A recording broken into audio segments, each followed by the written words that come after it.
Hello, my name is Dominic, also known as Drift Nerd, and with me the superstar of Formula Drift, Forrest Wang. Hello. Hi.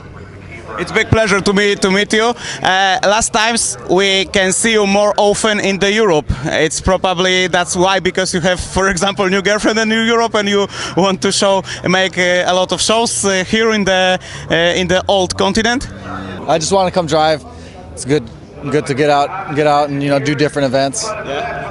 And what do you thinking about the Europe? Now we are on the last round of Drift Masters European Championship, the biggest and the best league in the old continent. What is your feelings about that? I mean, it's a great event, great track. Drivers are really good, and yeah, it was a blast driving out here with these guys. In your opinion, how is the differences between DMEC and FD, for example? I'd say that it still seems a little bit more traditional drifting out here. Style and angle, and it's still very prominent, as to where I feel like in the States it's more of a race. You try to build your car up with a lot of power, a lot of grip, and basically outclass the next driver with your car. Still a lot of good driving in the States, great drivers, but I do feel like it's going a little bit away from the traditional style of drifting, which is big angle, nice transitions, aggressive transitions, making the cars be more smooth looking is important to me. I feel some of the way people are setting up cars now, it's favoring grip, and the car doesn't look smooth on the track. Even though it's fast, it doesn't look as smooth. To me, the car needs to look smooth and fluid for it to be looking good. You had a gap for the starts in Formula Drift, and tell us why. Oh, last year, gap? Yeah. It's tough. So Formula Drift costs a lot of money. We all know that. I mean, between entry fees and fuel, diesel fuel for the rig to travel, your crew, airfares, hotels, accommodations, we all spend a lot of money trying to do Formula Drift, and it's very hard to generate the income, the sponsors, to make it all happen. So if you're spending your own money and you're losing money to go drift, you can only do it for so long. Like, we love it. It's good fun, but how long can you basically take a loss to do it? So that's where we were at. We were taking a loss trying to go and compete, so it wasn't really worth all the hardships that we went through. So taking the break was nice.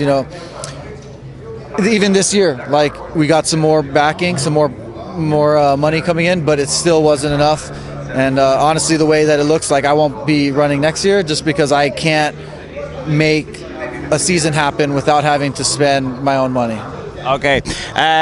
In the time of this gap from Formula Drift events in 2017, you make another drift events, or just drifting for fun? Basically just drifting for fun. We did a few demo events. They had Low Style Heroes and Hyperfest. Always running my local events out, Vegas Drift events. I also did the Formula Drift Super Drift event. It was a demo after Long Beach at the Toyota Grand Prix, where we actually won first at that event. So that was cool to get to drive with some of the old FD drivers. But yeah, definitely not as heavy of a schedule as a full Formula Drift year.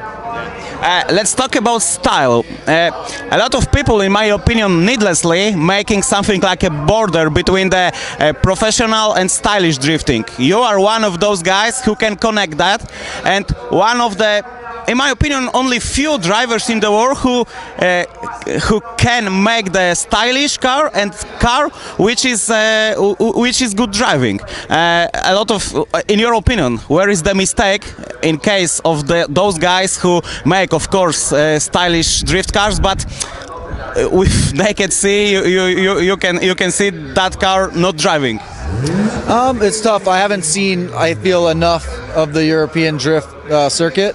This is my first event being out here, so I don't know the drivers, I don't know the cars very well. I haven't been following the DMEC events and stuff. I see the finishes, I see James, I see Connor, I see the standings, but I don't watch the live stream and stuff. So it'd be hard for me to answer that question, because like I said, I don't follow it well enough to know which drivers are doing what. Yeah. But if we can talking about the car style about cars, it's tough to make a car who good looking and driving good. No, I don't think so. I mean, it's just setting the car up with a medium of like low but not too low.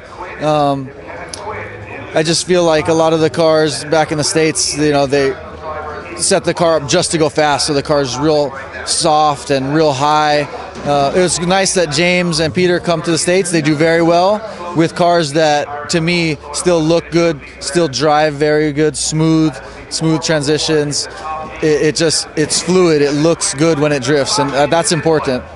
What are your plans for the next season? Because we are in the time of the end of the 2018. No definite plans as of now. I mean, I would run Formula Drift if I could get the proper backing to make a season happen. There's also hopes of maybe doing international events like this, coming back, maybe running more of these events, or maybe even Japan. FD Japan could be an option. It just depends. We need to basically figure out what support we can get and where we want to compete at. So, thank you for your time, and I think we will see mostly in the Europe, and I hope you like our continent. Awesome, thank you.